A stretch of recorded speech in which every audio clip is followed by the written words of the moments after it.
நெல்லை மாவட்டம் நாங்குநேரி அருகே வெள்ள நிவாரணமாக 6000 ரூபாய்க்கான டோக்கன் வழங்கிவிட்டு 6000 ரூபாய் மட்டுமே வழங்குவதாக கண்டித்து மக்கள் ஊராட்சி அலுவலகத்தை முற்றுகையிட்டனர்.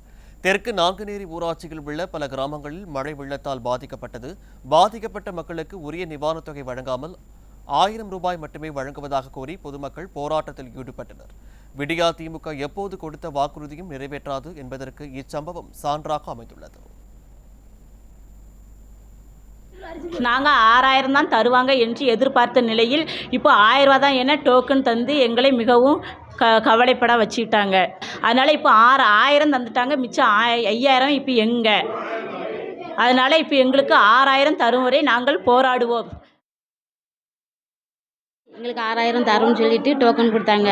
இப்போது எங்களுக்கு 1000 ரூபான்னு டோக்கனை நிறுத்தி விட்டாங்க. நாங்கள் அதை மறுத்து விட்டு 6000 தந்தால் தாருங்கள், இல்லை என்றால் வேண்டாம். நாங்கள் ஓட்டு உரிமை எங்களை வாங்கிக்கிட்டு இந்த 6000 ரூபாய் எங்களுக்கு தராமல் 1000 ரூபாயை தந்து நாங்கள் ஓட்டு போட்டதுக்கு இதுதான் எங்களுக்கு கூட கிடைச்ச மரியாதை.